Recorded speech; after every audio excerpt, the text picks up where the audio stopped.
If you play 4 games in 2 days, it is impossible by definition to recover between the games fully. With every game in that weekend, you accumulate more fatigue, your nervous system gets slower, and the injury risk increases dramatically. Most ACL injuries are the consequence of incompetence.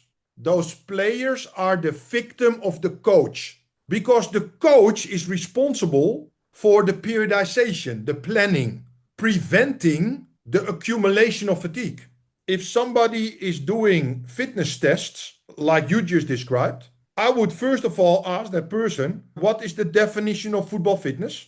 So then these girls have to run up and down and they do a test based on somebody's opinion. To all the parents that are watching and listening, if somebody ever puts your son or daughter in that situation, go look for a different club and a different coach. If I see how all these children are being trained, I would also quit. Why do you preach all this? What is it that really keeps you being so direct with people?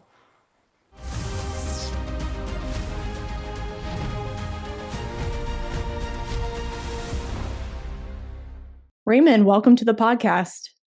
Yeah, thank you very much for the invitation. Yeah. Yeah, I know we've been trying to make this happen for a while, and I really appreciate you being here to just share your expertise and educate the listeners on everything soccer fitness and what it truly is. So, before we get into that, can you just give everyone a background on your work and what you're up to today? Yeah, I started as a coach in I think what is it, 25 years ago, and I work with especially with some of the Dutch coaches, with World Cups, European Championships, with the Dutch national team and some of the other countries. And I also work with these coaches at clubs like FC Barcelona and Chelsea, Manchester City. But then at some point, after doing all these things for multiple years and multiple times, I decided that I wanted to have a different challenge, more like an, let's say, intellectual challenge. So I started to focus more on developing new knowledge in football, and also to focus more on coach education. So that's what I've been doing for the last, let's say, 15 years. Um, Hosting courses, in-person courses, online courses, writing books. Yeah, in a nutshell, that is what I've been doing for the last few decades. Awesome. I didn't tell you off air, but my dad grew up in Amsterdam, and I've always been a Dutch soccer fan. Okay. He moved here when he was 18, became a U.S. citizen, and since I was a child, we always watched the national teams. People here think I'm crazy for not cheering for the U.S., but I tell them Dutch soccer is high quality, and the coaching is quality too. And we were just talking that I think a lot of youth soccer is in a dire situation right now, and maybe we can just start with that because I think with youth soccer, a lot of what coaches get wrong is the fitness component, how to train it. And I want you to dive into your definition of soccer fitness because you've said in the past that a lot of people define it based on their opinion, which is not good. So maybe let's expand on that first. Hey guys, just want to take a quick moment to shout out our sponsor, Simply Faster, and one of my favorite speed timing systems from them, the Freelap. I use it for my own sprint training as well as for my athletes, and they love it. It's super easy to set up, you can take it to the field on your own, and you can get accurate speed times to track your progress. Check the Freelap link in the caption below to start adding timing into your speed sessions. If you know me, you know I love my Freelap. If you're serious about speed, it's time to start timing. Yeah. Well, first of all, what a coincidence, because I'm born and raised in Amsterdam. Oh, cool. So that's nice to hear. And like you said, although we are, like I always say, a Mickey Mouse country, with only 15 million people, being a small country is also a huge advantage because it's also easier to organize football in terms of infrastructure, and in terms of allowing the best to train with the best and play against the best. So being a small country is also an advantage. Although if you look at the numbers, if you look at the population, then you would expect that the USA is reaching the semi-final of the World Cup every 4 years. Because if you have such a big population, more than 20 times the population of the Netherlands, then statistically you should also have 20 times more talent. And based on those numbers, you would expect that the USA is much more successful than the Netherlands. And unfortunately, that is not the case. So I think that is what we're going to discuss today. And I'm well aware of the infrastructure and the landscape of youth football in the USA. And you also hear that I use the word football, which is also very important to mention at the beginning. Because the universal name of the sport is football. So that is the perspective from which I will approach this conversation. I'm well aware of the landscape, the youth football landscape in the US, because I visit your country twice a year for a month. And I have been invited to many games and tournaments and trials and showcases and all these kind of things. So I think I have a pretty good picture of that landscape, which we can talk about in the second part of this conversation. But first of all, with respect to your question about football fitness. Well, first of all, a general problem in the football world is opinions. That a lot of coaches and a lot of people are coaching or analyzing based on their subjective opinion rather than objective arguments or objective knowledge. That is a general problem worldwide. And I think the football fitness discussion is a beautiful illustration of that. Because it doesn't matter whether you are a girl or a boy or a child or an adult, or whether you are born in the USA or in the Netherlands, or at the end of the day, everybody is playing the same sport. So what you would expect is that football fitness is universally defined. Because if you and I are playing football fitness is the same for us. Because we are playing the same sport and we are supposed to do the same thing. And we are also supposed to maintain the same thing. So the fact that there is no universal definition of football fitness is a beautiful illustration of the lack of knowledge in the football world and the dominance of subjective, arbitrary opinions. And one of the consequences is that there are a lot of people who think that football fitness is running or sprinting. That is how people associate fitness. But a football player doesn't want to maintain running and doesn't want to maintain sprinting. A football player wants to maintain football actions. And a football action is much more than just running or sprinting. As a football player, I want to be able to press for 90 minutes. I want to be able to pass for 90 minutes. I want to be able to transition for 90 minutes. In other words, I want to be able to maintain football actions for 90 minutes. So then the next question is, what is the difference between sprinting and a football action? Well, a football action is first of all your interaction with the football environment, with the football situation. That's why it's called a football action. It is a football interaction. And when I am interacting with a football situation, I am first of all communicating. So I am exchanging information with my environment based on which I make a decision. So that is the second thing, decision making. And then I execute my decision.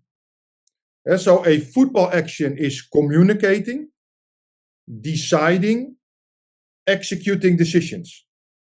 Yes. And when I'm executing a decision, I might be running or sprinting. So that means that running and sprinting is not the same as a football action, but it is a component within a football action.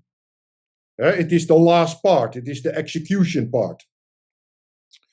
And football fitness means that I am able to communicate with my environment for 90 minutes. Because when I get tired, what will happen is this. So my peripheral vision will be reduced, and I will only look what is happening in front of me. So I cannot maintain communicating. And the other problem is that when I get tired, that I do not only look what is in front of me and not what is in my peripheral vision, but I will also look at something that is more closer to me and not so much what is further away from me. So that is the problem of fatigue in relation to communicating. And football fitness means that I can communicate for 90 minutes, which is something I do not train when I am running between cones or sprinting between cones or when I'm running around the pitch. The second thing, like I said, is decision making. So if I want to be football fit, I want to maintain my decision making. And what you see is that when somebody is tired, he tries to avoid risk. So in the first part of the game, the player is playing forward, so taking more risk. But then when the player gets tired, he's going to reduce risk. So the player becomes risk averse. So then the player is going to play wide or play back. So football fitness also means maintaining decision making. And then the last part is that you want to maintain the execution of your decisions. So you want to be able to play the ball with the right speed, at the right moment, in the right direction. And that is the execution part.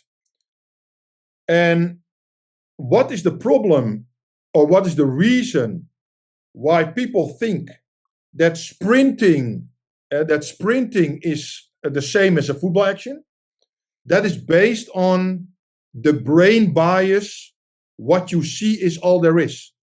That is a brain bias that every human being has. And what you see is all there is means that the human brain thinks that only the things that he can see exist. And if I cannot see it, then it doesn't exist. And when you look at a football action, like, for example, pressing or passing, the only thing you see from the outside is the execution.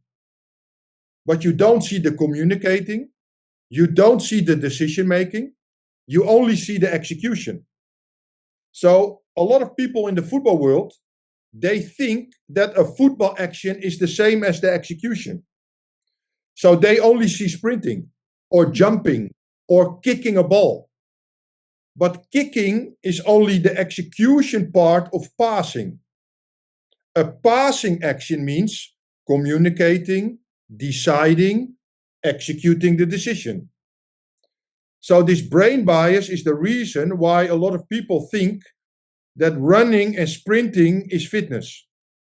And hopefully, with my extensive explanation, I have shown that football fitness is maintaining communicating, maintaining decision making, and maintaining the execution of decisions. And there is only one way that you can train it, and that is when you play football. The only way to maintain playing football is by playing football. Yes, and if you sprint between cones, you are maintaining sprinting between cones. And when you run around the pitch, you are maintaining running around the pitch. Now, hopefully my explanation was clear enough. Yeah, you're making a lot of sense to me, but I think for some people in the audience, it might be new because oftentimes a lot of coaches think that they just need more running off the ball because, like you said, they see their youth players getting tired and they think that's just, oh, well, it's a stamina problem. We just need to run them into the ground more. And oftentimes when that happens, the kids get overuse injuries, they get fatigued, and it's just a recipe for disaster. So that, and then the parents think they need to hire an extra conditioning coach because their daughter looks really slow out there, but it could be that slow thinking problem. So what I always say when I deliver courses is that now it's up to this person who is listening to me to falsify my arguments, if you understand what I mean. Mm-hmm. So I have presented a reference, so a football action, and a football action is communicating, deciding, and executing decision. Yes. Now that is true or that is not true. Yes. And when somebody thinks it is not true, then it is the responsibility of that person to falsify that explanation. Yes. And one of the problems in the football world is that a lot of people say that they disagree. But if you then ask them what their counter arguments are, either they have no counter arguments or their counter arguments are not really counter arguments because it is very easy to falsify their counter arguments. Yeah, so one of the reasons why things happen, like you just used as an example, is that there is not only a lack of knowledge in the football world, there is also a lack of critical thinking in the football world. So a lot of people, they look at a player, and then from the outside, the player looks tired, and then they say, the player needs more running or more sprinting. No, you are not looking at a player that cannot sprint anymore. You are looking at a player that is not pressing anymore, or not asking for the ball anymore, or not passing anymore, or not dribbling anymore. So the player is not performing football actions anymore. That is what you're looking at. But based on the brain bias, what you see is all there is. These people make the mistake that they think that they are looking at somebody who is not sprinting anymore. Yes? And that is why I just explained what I explained. And the problem in the football world is that somebody is listening to what I say, and then that person says, no, I disagree. But you can only disagree if you can falsify what I just explained. Yes? Yeah. And I have not met somebody in the last 15 years who can falsify what I just said. Yes? And that is not arrogance. That is what you call rational discourse. Yes? Yeah. But rational discourse is only possible between two people, yeah, with knowledge and the ability to critically evaluate, rather than people who are just stimulus response based on subjective opinions. Yes? So the question now is, if people think that they are looking at somebody who is just struggling to sprint, yes, can that person falsify what I just explained? I see that a lot. And I do have a question about just coaches doing fitness testing during preseason, for example. The Division I programs here in the States are considered like the top that people can make it to, but they're using fitness tests in preseason where these young women are just sprinting back and forth for 20 minutes straight until their legs fall off and they can't walk. And I've tried to challenge people on it, but it's like you said, they can't come up with any evidence that I'm wrong. So when they disagree, they have no proof. But that's exactly what we are talking about right now. And look, you can imagine, I mean, every year I travel to all the continents. I've been in more than 100 countries to deliver courses for the last 15 years. So you can imagine that I have been in these kind of conversations thousands of times in all these different cultures with all these different people of all different levels of play. It doesn't matter. So you can imagine that my brain is trained to have those kind of conversations. Yes. And all you have to do is stay calm and just use objective arguments. Yes. And if somebody disagrees, then you have to force that person to put his money where his mouth is. Oh, you disagree? Okay, can you please present your counter arguments? Oh, you can't. What do you mean? You disagree? You dislike. You dislike. You see, that is something else. Disliking means that you listen to somebody's arguments and you cannot falsify that person's arguments, and you also understand the consequences. You are wrong and that person is right. And then maybe you have an emotional response about the fact that somebody just proved you wrong. And that emotional response means that you are disliking. But a lot of people, they confuse disliking with disagreeing. Disagreeing means that you can present counter arguments and that your counter arguments survive the discussion. And disliking means that you have an emotional response because you do not like the consequences of being wrong, being proven wrong. Yes? And that is what happens in the football world a lot. And that is why there is such a slow evolution and a lack of knowledge, because people put their heels in the ground, yes, and they keep doing what they're doing for 20 years based on disliking rather than disagreeing based on rational discourse. So if somebody is doing fitness tests like you just described, I would first of all ask that person, what is the definition of football fitness? Now, that's already problem number one, like I just explained. Because fitness testing should be the consequence of the definition of football fitness. Yes? First you define football fitness, and then you test football fitness based on that definition. But what you are describing is somebody who has an opinion about fitness rather than a definition. So then these girls have to run up and down and they do a test based on somebody's opinion. Yes. And well, first of all, I would recommend to all the parents that are watching and listening, if somebody ever puts your son or daughter in that situation, yes, go look for a different club and a different coach. Yes? It's every because club, though. It has absolutely nothing to do with football fitness. Yes? Football fitness is the ability to press and pass and dribble and transition for 90 minutes. So if you run up and down between cones, you are not testing football fitness.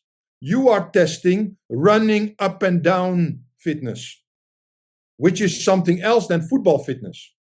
Yes, and then the next question is, if I am really good at running up and down between cones, what is now the transfer to a football situation?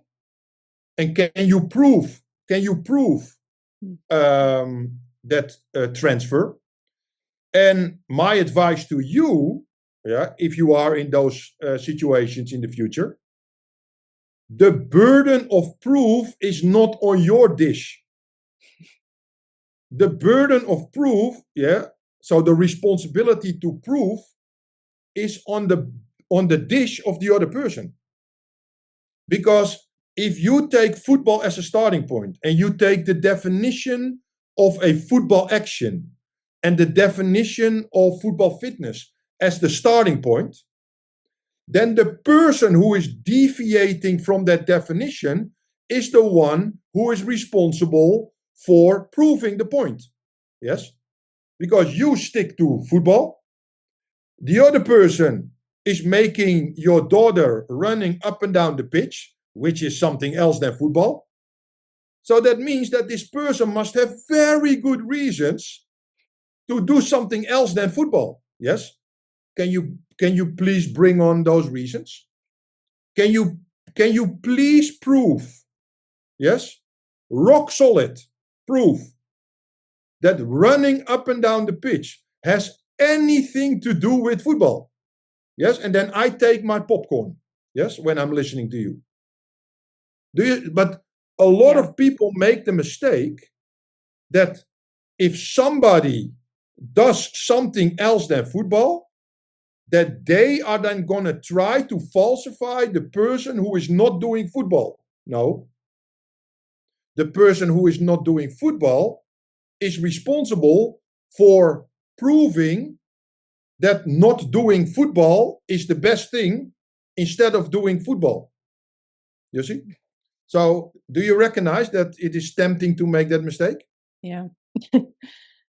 Is this helpful, what I just explained? Yeah, it is. And I do try to explain it to people. And some parents, they say, oh, that makes a lot of sense, because like no one's really broken it down for them. And I think, for a lot of the coaches listening too, they just haven't thought about a definition of football fitness. But some of them also make the argument that they run their teams into the ground during preseason and do all these off the ball tests to build mental toughness, which is crazy to me, but that's one of the arguments that's being made here for young girls. You know what? They are testing players in a non-football situation. And then they are pretending that there is a transfer to the football situation. But why are these people not playing 4 against 4 or 5 against 5?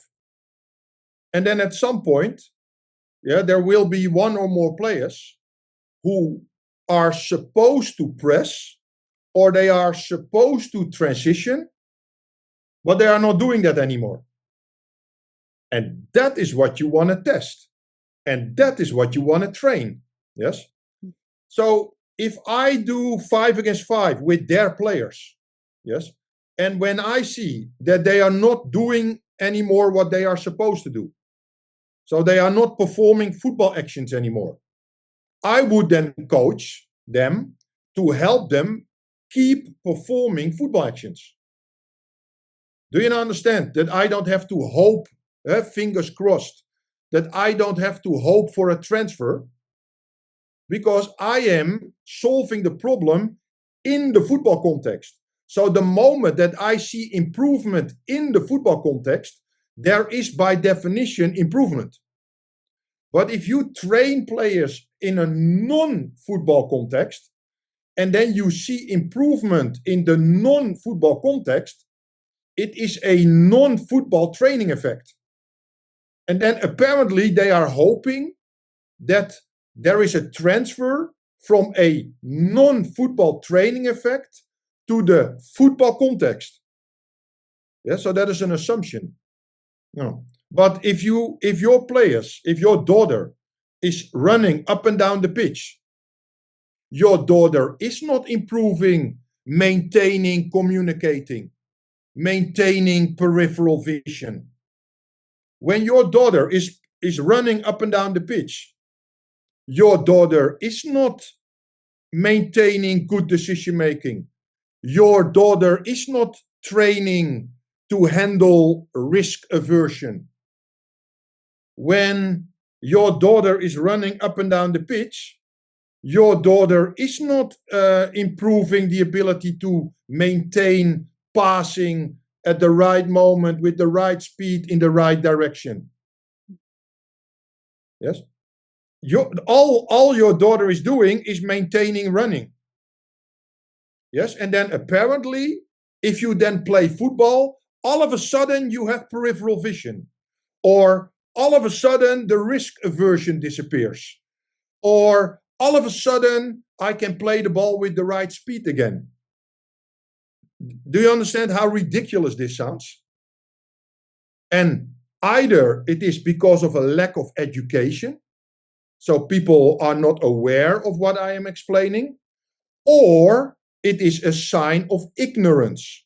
Yeah, and ignorance means that people put their heels in the ground. Yeah, they become defensive because they want to stay in their comfort zone. They want to maintain the status quo.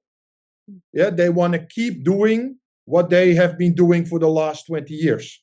Yeah, it is either a lack of education or it is ignorance.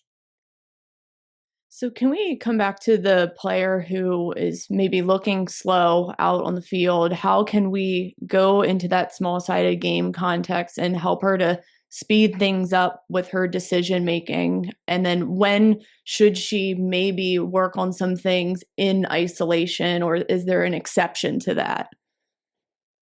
Well, if you perform a football action, yeah, you basically have 4 sub decisions.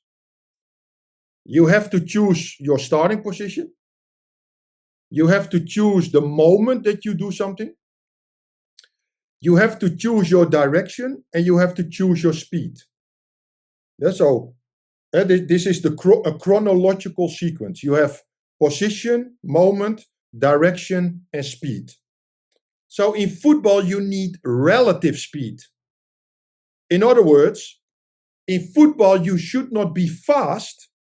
In football, you have to be in time. Relative speed. Yes. So if a coach says, my player is not fast enough, you should not practice sprinting, because you know what? Sprinting speed is, first of all, very genetically determined. Yeah, with your fast muscle fibers. And you can only improve it till a certain extent. But just imagine that you teach that player to position herself better, or to act earlier, or to choose a better direction. Do you understand that the margin of improvement is much bigger than making somebody faster? So once again, what you see is that from the outside, people are looking at a player, and then based on their uneducated opinion, they say, the player is not fast enough. No, the player did not arrive in time. Yes, apparently the opponent arrived somewhere earlier than she did. That means that you have to move your starting block. You have to start earlier and in a better direction, and then you would have arrived there earlier than your opponent. Yes. But then you would teach somebody to choose a better position, a better moment, and a better direction. Yes. And then you will be in time. Now, so once again, it has to do about educating people, yes, rather than allowing them to judge youth players based on their subjective opinion. Because that is also one of the reasons why you have so many dropouts in the US. Yes. Yeah. If I was a 14-year-old in the US, I would also quit. Yeah. If I see how all these children are being coached from the sideline, or if I see how all these children are being trained, I would also quit. So I'm not surprised that so many teenagers stop playing football. Yeah, and I think a lot of it also has to do, it definitely is the quality of coaching and the lack of development, but then there's also the injury side of things, why a lot of these young girls quit, because they either have a chronic overuse or they get an ACL injury. and they're just done. And I'm in this daily, and I see girls maybe as young as like 12 getting ACL tears, and I didn't see that years ago. It's getting younger and younger now, and I kind of want to dive into the injury side of things more, and just the dangers of the tournament model, playing 4 or 5 games in within 48 hours, and then the showcases and the ID college camps to get recruited. Why is that not good as far as injuries and girls soccer players? Well, first of all, like I have done so far in our conversation, I'm first going to explain a reference, and then I'm going to use that reference to answer your question. And the reference I'm going to explain right now has to do with the accumulation of fatigue and the nervous system. Yes. What you see is that if players are accumulating fatigue, not so much during training or the game, but between training and the game. So in other words, they are training or they are playing a game, they get tired, and then after the training or after the game, they do not get the opportunity to fully get rid of all the fatigue. So in other words, they start the next training or the next game, but they are not fully recovered yet. So there is still some fatigue. But then during that next training or next game, they produce new fatigue. So now you start to accumulate from day to day and from week to week. And what is the consequence of accumulating fatigue? Is that your nervous system gets slower. So in other words, the signal from your brain to your muscles is going to travel slower. So the signal, for example, the signal from your brain to the muscles around your knee, that signal will arrive later. But that signal is very important because that signal tells the muscles around the knee to contract and to stabilize the knee. Now, what is the number one reason why players in general, but teenagers in particular, have so many ACL injuries? That is because they are, for example, landing or they are turning, but the signal from the brain to the muscles have not arrived yet. So the muscles around the knee have not contracted yet. So the knee has not been stabilized yet. But they are already landing, or they are already turning, rotating. But if the muscles have not contracted yet, what is going to happen? That the bone of your lower leg and the bone of your upper leg, they are going to move in relation to each other. Bam. And then the ACL is going to snap. And then everybody says, oh, how unlucky. There was no opponent close to you. And it was a very innocent action. In other words, you have done this action already 1,000,000 times in your life. And then your ACL did not snap. Oh, unlucky. No, this is not unlucky. This is incompetence. Yes? Most ACL injuries are the consequence of incompetence. So in other words, those players are the victim of the coach and also the parents, but we can talk about that later. But initially the coach, because the coach is responsible for the periodization, the planning of football activities. So the coach is responsible for preventing the accumulation of fatigue, preventing that the nervous system of players slows down, preventing that the signal from the brain to the muscles arrives too late.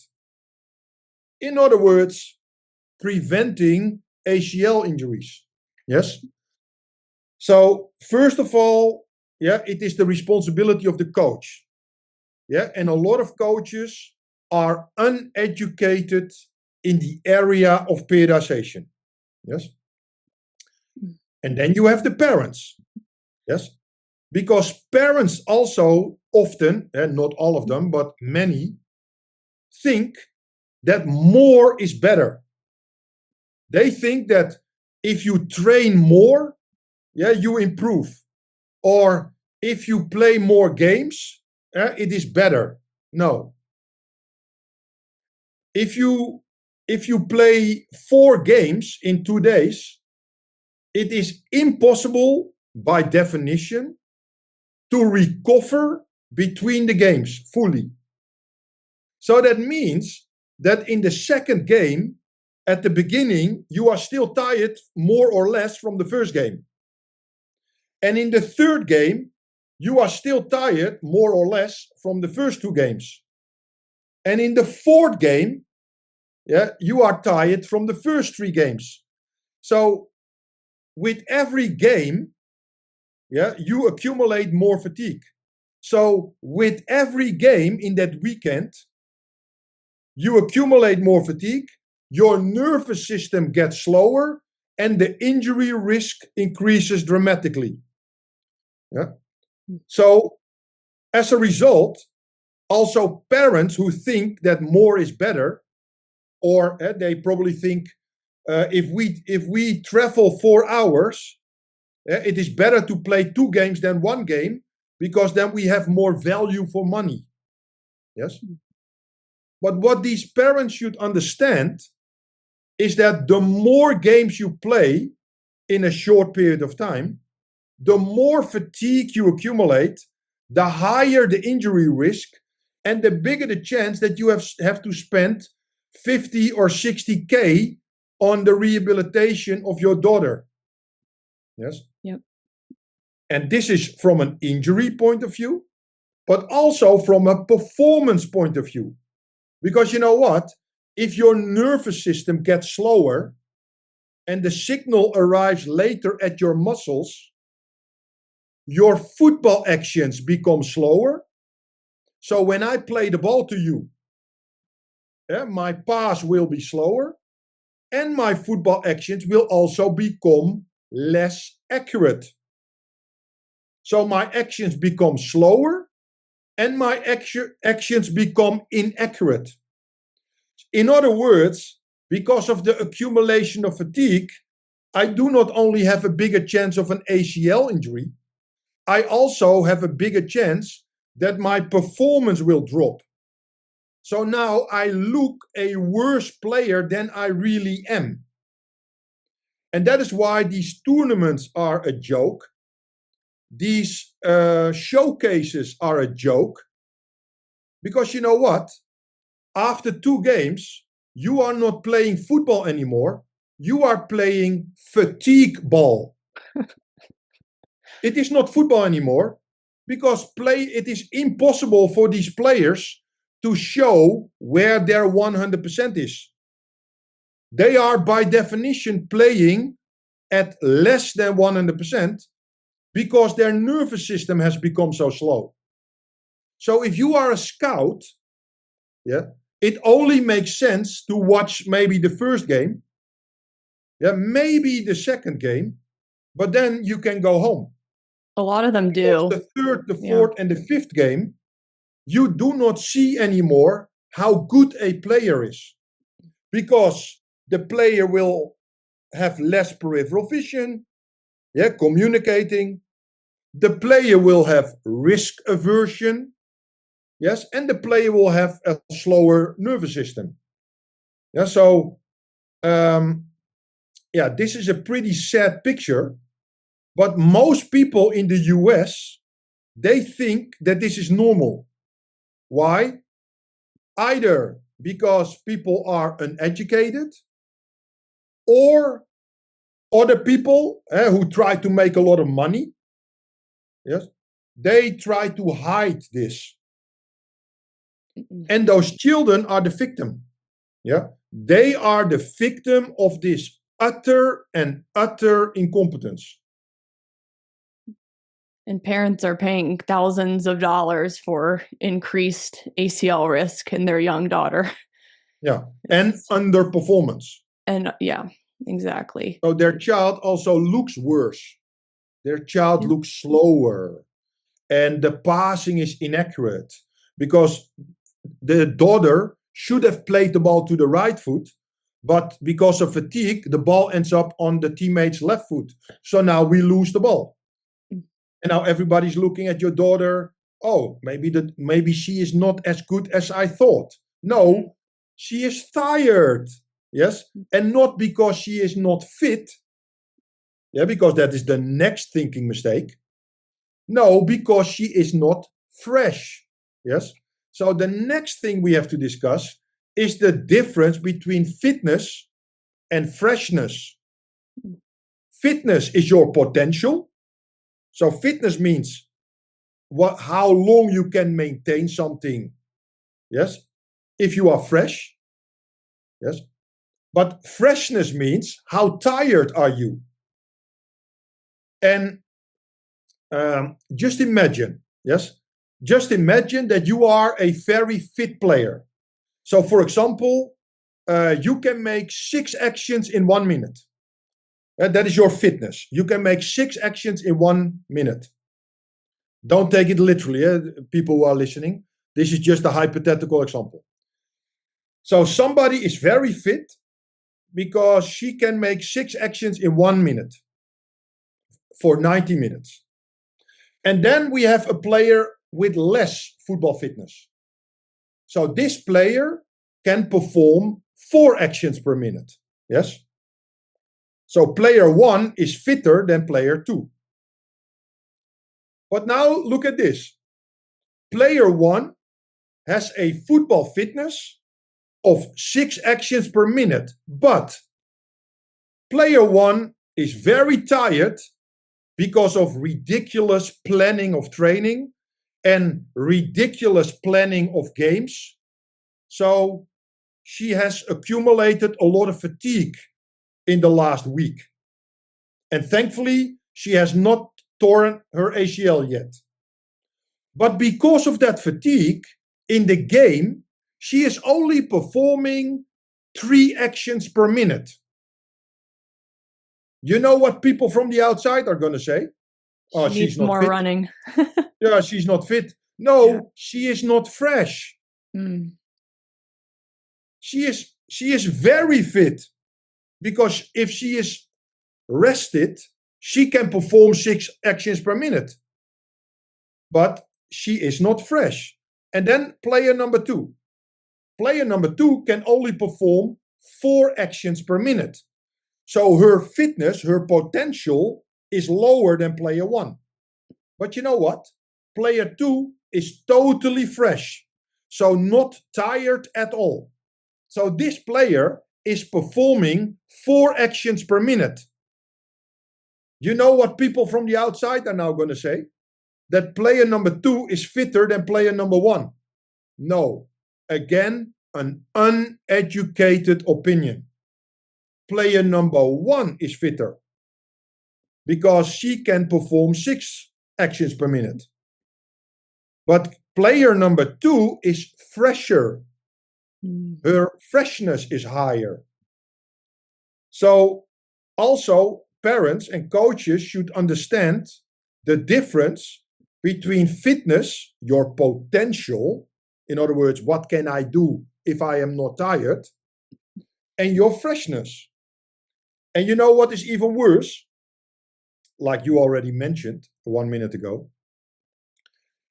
If player number 1, with her big football fitness, 6 actions per minute, but because of the ridiculous planning of training and games, she is only performing 3 actions per minute. People from the outside are going to tell her, you are not fit. And now they are telling her that she has to train even more. But you know what's going to happen? She's going to accumulate even more fatigue. So now the injury risk, the ACL risk is going to increase even further And you know what's going to happen in the next game? She can only perform 2 actions per minute. So she ends up in a downward spiral, in a vicious circle. Yeah. Yes. And again, this girl or boy is the victim of uneducated coaches, parents, and either she ends up with the ACL and she cannot fulfill her dream, or she is just totally fed up and she drops out and she cannot fulfill her dream. But in either way, yeah, these teenagers are the victim of uneducated or ignorant adults. This is depressing. I hate like. But look, it is depressing. It is. It is. It is depressing. And I visit your country for 15 years now. Like I said, twice a year, so 2 months per year. And I have been in hundreds or maybe even thousands of situations at club level, national team level, college level, high school level. It doesn't matter. I've seen it all. Yes. And the picture is extremely sad. Yes. And this is also one of the reasons why your country in the boys department is not gonna win the World Cup, and in the women's department you used to win the World Cup because girls football and women's football was organized a little bit in the US and was totally unorganized in Europe. But yeah, hopefully everybody understands that the women's game is exponentially developing in Europe now, and it will not take long before other countries will dominate the women's game. And last week, our Dutch under-17 girls, they played the US under-17 girls, and the US should beat a Mickey Mouse country with 5-0. But they didn't. They lost. Yeah. I was going to ask you about that. But that should not be the case. A country with such a big population, they should beat Mickey Mouse countries. But football is much better organized in the Netherlands. Yes. Because you know what?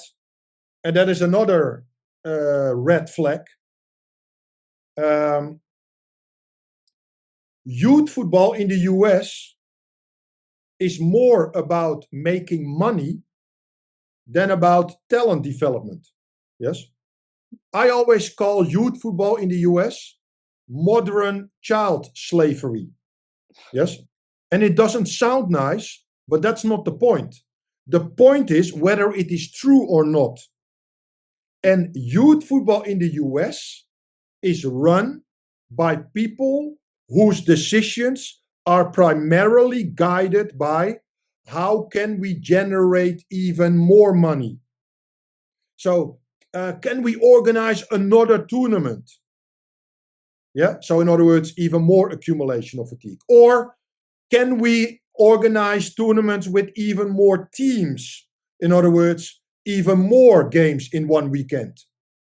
Or can we organize even more other activities? Yes. And everybody, like a bunch of sheep, everybody is just following this development. And as a result, children at a younger and younger age have ACL problems. And as a result, also cartilage problems in your knee. Because that's often even worse. Because even if your ACL is repaired, then cartilage is not something you can repair. Yeah, so that is often the reason why you have to stop playing, not because of your repaired ACL. So in the US, yes, the landscape is organized, is structured, often based on decisions guided by money. But look, my son and my daughter in the Netherlands, yes, I pay €200, which is around $200. Yes. In 1 year, I only pay $200. Oh my gosh. My son and my daughter, they train 3 times a week, 1 game in the weekend. Mm-hmm. Their coach has a coaching license. They train on a full pitch. Yeah. Yes. And they don't tear their ACL. And of course, I hope everybody understands that you can also tear your ACL for other reasons. But that is not what I meant to say. What I meant to say is that they do not accumulate they do not tear their ACL because of an accumulation of fatigue.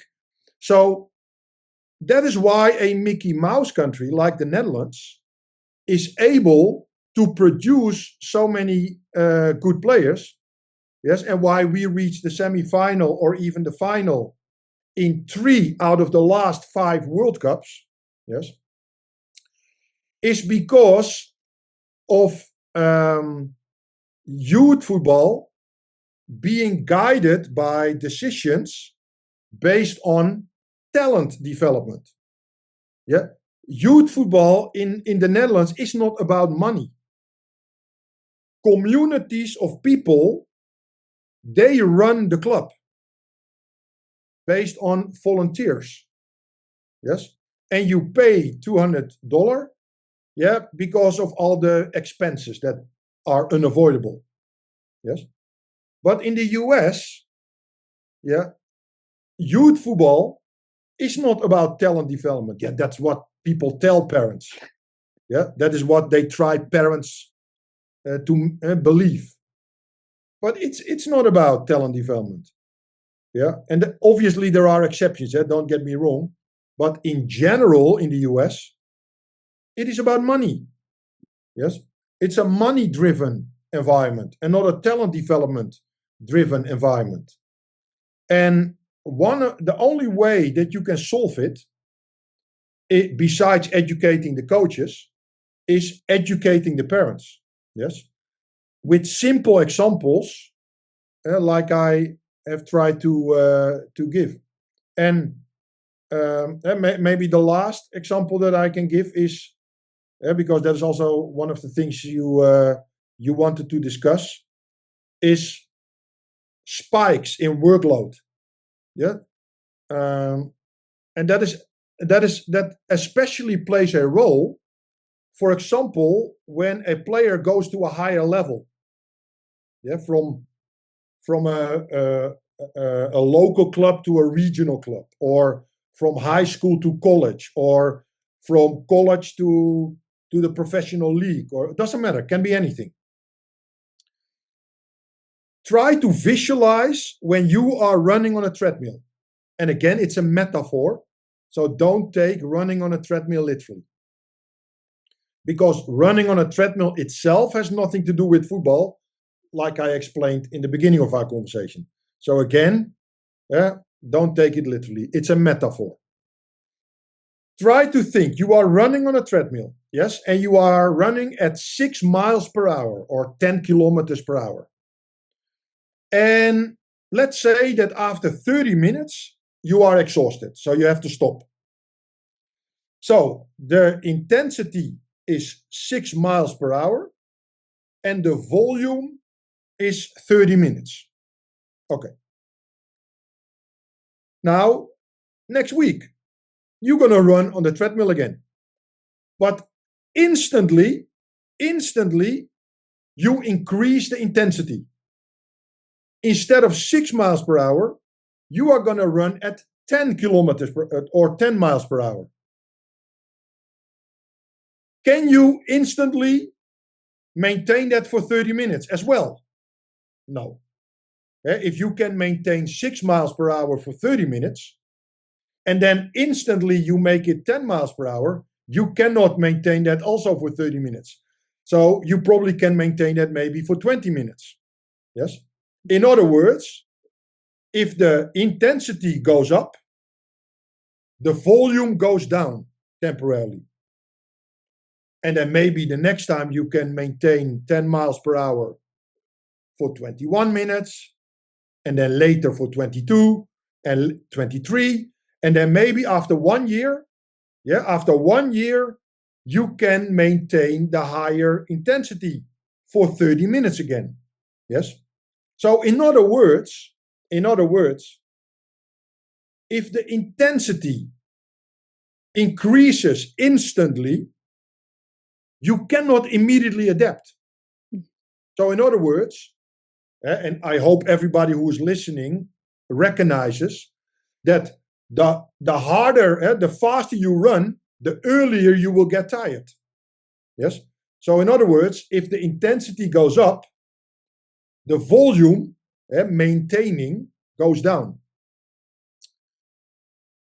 So if your daughter or your son is going to a higher level of play, then instantly the intensity will go up. And you know what the mistake is that a lot of people make? That the daughter or the son is thrown into the deep. Mm-hmm. So, although the intensity is significantly higher because the player is now surrounded by better players, so the tempo will be higher, they do not reduce the volume. So in other words, you are running on the treadmill, you run 6 miles per hour at your previous club. After 30 minutes, you were exhausted. Then you go to a new club or a new team with better players. So the tempo goes up. So now you have to run, metaphorically speaking, you have to run at 10 miles per hour. And then somebody says, hey, the intensity goes from 6 to 10 miles per hour instantly, but I still want you to run for 30 minutes. What do you think is going to happen with your body? Yeah, it's impossible. You are exhausting your body. You are overloading your body. Yeah. So your performance will drop. So you look a worse player. Yes. And your injury risk goes up again. Now, this is another classic thinking mistake at the expense of children, that players go to a higher level and they are thrown into the deep. And if just imagine, people think it's also normal that when you go to a higher level, that you train even more than at your previous club. You know what that means? That the speed of the treadmill goes from 6 miles per hour to 10 miles per hour, and then they want you to run for 40 minutes. So now it becomes even worse. Yes, and people call more training professional. Oh, this is more professional. While in reality, it is more amateur. If your child goes to a higher level of play, you should initially reduce the volume to allow your child to adapt to the higher tempo.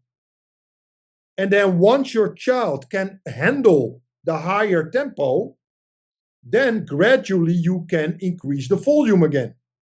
Like I did in the metaphor, 21 minutes, 22 minutes, 23 minutes.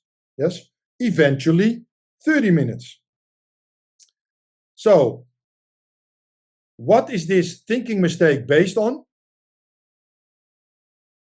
People think that if you are behind the team in terms of your fitness, for example, that you have to train more to bridge that gap.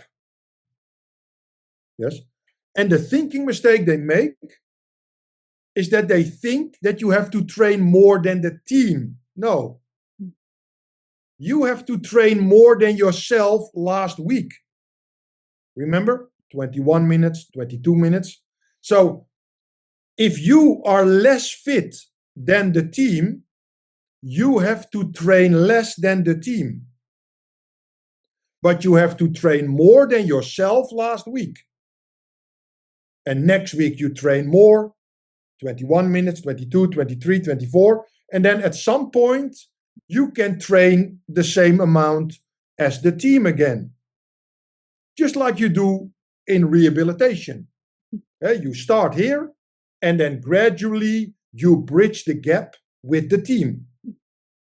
So less fit players have to train less than the team. Less fit players have to train more than themselves last week. And what is the thinking mistake? People think that less fit players have to train more than the team. Yeah. And then you should not be surprised that your performance drop. So you go to a higher level, and then people think, maybe she is not as good as we thought. But in reality, you are just tired. Yes, and if you are really unlucky, tear your ACL. Now, I cannot explain it more simple than this. Well, this is new for a lot of people, surprisingly. And with ACL tears especially, they think it's a lack of strength problem, biomechanics problem. But like you said, if they're fatigued, then it doesn't matter how strong you are because there will be a breakdown at some point. Is that correct? Yeah, that is totally correct. And yes, if it is a strength problem and if it is a biomechanical problem, why did she not snap her ACL in the previous 1 million times she performed this action? Because that is the irony. When a girl snaps her ACL, what do people often say? Unlucky. Why is it unlucky? Because there was no real challenge by an opponent. It was, like I said, an innocent situation. Yeah, but it was a situation she has already experienced 1 million times before in her life. And then her ACL did not snap. So apparently in those 1 million times, the strength was enough. The biomechanics was not that much of a problem. Yes? So 1 million times the ACL did not snap. But then today the ACL snapped. Yes? Why? Yeah. Because if you accumulate fatigue, then your strength will become a problem or your biomechanics become a problem.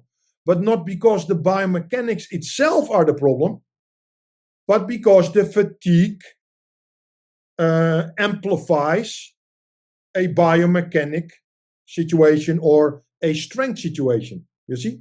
So the strength or the biomechanics is only a symptom, and the fatigue is the cause. The strength or the biomechanics is how the problem expresses itself, but the fatigue is what triggers the biomechanic problem or what triggers the strength problem. You see? Yeah. Again, what you see is all there is. So, yeah, look, all we can do is try to address these problems. Yes, and because I'm from the Netherlands and you with your Dutch background probably know that in the Netherlands, we are a little bit more direct towards each other than in the US. Yes, and that is our strength and our weakness, because it can be your weakness when your directness is inappropriate, if you understand what I mean. But in this context of our conversation, where we try to solve problems, then our directness is a strength. You know why? You can only solve a problem after you have identified a problem. Yes. And directness increases the chance of identifying a problem. Yes. Because politically correct people are very good at not identifying problems. Yes. So Hopefully, also in this conversation, I have managed to address problems as directly as possible. And besides addressing a problem, I have also tried to present alternatives, yes, solutions. Because look, everybody can say something is wrong, but that is easy.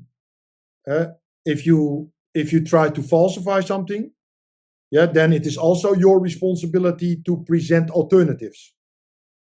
So that's what I've tried to do. Yeah. Well, I appreciate you coming on, and just one more question, you can answer as quickly as you like, but I'm just curious, what is it that really keeps you being so direct with people? Yeah. Well, like I said, the directness is more a cultural thing. That is like I just explained. And what we have just discussed is just one of many things I discuss. So what I have tried to do in our conversation today is not, let's say, the only thing I do. Because maybe next week or next month, I have a conversation with somebody about people complaining about a lack of creative players. Yes, which is a totally different discussion. Yes, but I would approach that conversation in exactly the same way as I have done today about this topic. Because like I said, a football action is communicating, deciding, executing that decision. So CDE, communicating, deciding, executing. So a football action has three parts, CDE. And when people, just to elaborate a little bit on this example, when people talk about a lack of creative players, what they really mean is a lack of exceptional decision makers. Players who make better decisions than other players. And so they can accelerate play, for example. They decide something and then they surprise the opponent. Look, you already see me smile because unconsciously I think here we go again. Because it is the same story in a different context. If you, as a coach, want to develop better decision makers, then what should be part of your exercise? Decisions. Yes or no? Yeah, here we go again. Yeah. So if you want an exercise with decisions, there must be something to decide. But who determines, who influences your decisions? Opponents. So if you want to develop better decision makers, you need exercises with opponents. So that, because opponents are unpredictable, so then they force you to make decisions. If you, as a player, have to do all kinds of drills without opponents, there are no decisions. The only thing you are doing is executing the decision made by the coach. Because the coach put a cone somewhere, and now I have to kick the ball in the direction of that cone. So now I am executing not my decision, I am executing the decision of the coach who designed the drill. So all these coaches who are doing exercises without opponents, they are developing robots. They are the reason why there are so many underdeveloped decision makers in football. A lack of creative players. Yes.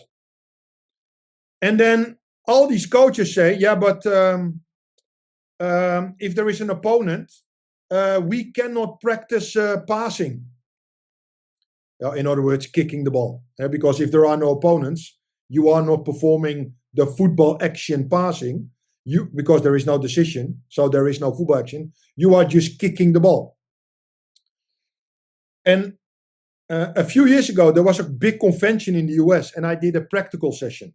But basically, it was a football philosophical experiment, basically. I did not call it that, but that is what it was. Because you know what I did? On one half of the pitch, I put 4 cones in a diamond with 2 players here, 1 player here, 1 player there, 1 player there, and they had to kick the ball to each other. So an isolated drill. And then on the other half of the pitch, I played 10 against 1. So the 10 players were in a circle with 1 in the middle. But if there is 1 in the middle, there is decision making, right? Because you don't know what the 1 in the middle is going to do. So in the isolated drill, they did not have to make decisions because there were no opponents. So all they were doing is executing the instruction of the coach, the drill. On the other half, they played 10 against 1. So there was decision making. But obviously, when you play 10 against 1, the player in the middle has hardly any chance. So that player, after 30 or 60 seconds, that player gives up. So then I said to I think there were 1,500 coaches around the pitch.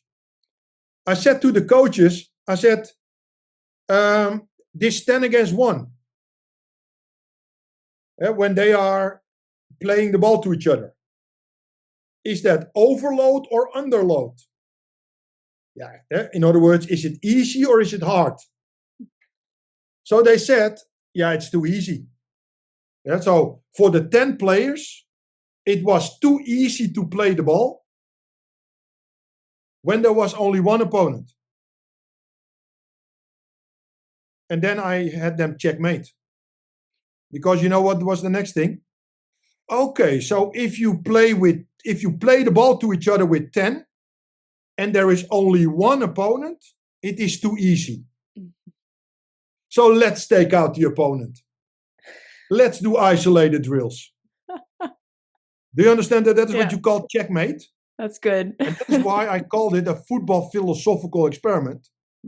Because all these people are using the argument, if there are opponents, I cannot teach my players how to play the ball. But it is a false argument. Because if you play 10 against 1, and I had 6-year-olds, 6 and 7-year-olds, with a relatively low level. And of course, the one in the middle every now and then won the ball, but in general had no chance. So with 1 opponent, it is too easy. Yeah, that means that you should make it harder than 1 opponent, or you should reduce the 10. Yeah, so 1 opponent should maybe become 2 opponents, or 10 against 1 should become 7 against 1 or 6 against 1. So until you create a situation where it is challenging, interesting for the 1 and the 5, or the 1 and the 6. You see? Mm-hmm. So you have to simplify the 10 against 1 to a situation where it is interesting for everybody. But that is the opposite of taking all the opponents out of the equation. So maybe this is in relation to decision makers and creative players. Maybe it is also interesting for parents to think about this further. That first of all, when your child is doing isolated exercises, your child becomes an underdeveloped decision maker and also an underdeveloped communicator. Yes.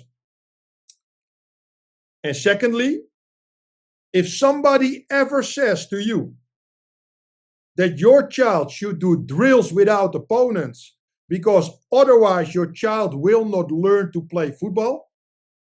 Hopefully, parents will now remember that that is a false argument, a red flag, because with the 10 against 1, I have proven that with one opponent, it is too easy. So either you should make it 2 opponents or you should reduce 10 one way or the other, which is the opposite of taking the opponent out. Yeah, so hopefully this will also result in parents helping their child to become a better decision maker. But to go back to your question, you see, I am answering your question about a totally different topic in exactly the same way. And the same you can do about all the other areas in football. Mm-hmm.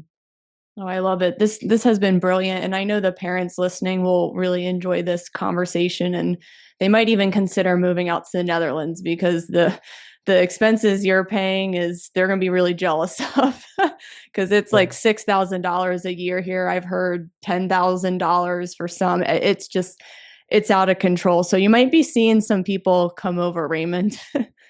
Well, look, let's put it this way. You know what? Because maybe that is my best answer to your question. You know what I often say to coaches in a coach education situation when they struggle to accept that they have to change so that children get better coaches? I always say to them, listen, today in the course, I did not come today for you. I came here today in this course. So I traveled from the Netherlands to your country for your players, not because of you, for your players. Because I am the best possible advocate, so the best possible lawyer for youth players. That is basically how I should answer your question about addressing these things in a passionate way. I think that is the best way. That I am probably more acting like a advocate to help and protect youth players so that they can fulfill their dreams. And in the meantime, I call myself coach educator. I love it. Yeah. Well, when are you coming back here for your courses, for the coaches listening? Do you have anything coming up? We haven't planned anything yet. Because I want to go.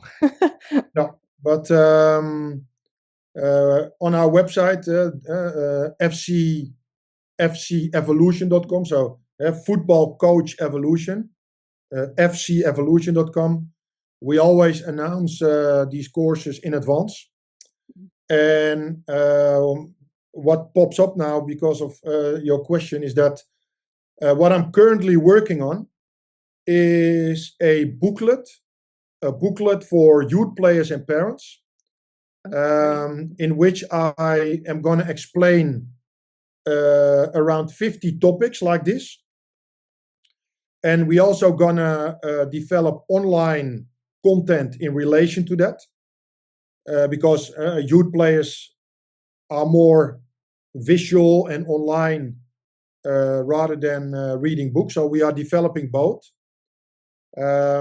So maybe what we will do is that by the time we have finished that I will let you know, so that we can inform parents, players who want to develop themselves about this thing. And at this moment, my working title is Training Better Than the Pros. That's probably going to be the title of the book. Love it. Well, I will leave the FC Evolution website in the caption below so everyone can check it out. And coaches listening, please keep an eye out for these courses in the United States. And then we'll keep in touch about this booklet, Raymond, because I'll just come back in and add it to the show notes once that's out. And maybe we'll have you back on. I mean, there's so much more we could have gotten into today, but I don't really want to steal 4 hours on a Friday for you. So thank you so much for all this. This was really fun. Yeah, you're welcome. And good luck to all the coaches and parents in helping these teenagers, these children to develop their potential, because these players, they deserve better coaches. Yeah. Well, thank you so much, everyone, for tuning in, and I'll see you on the next episode.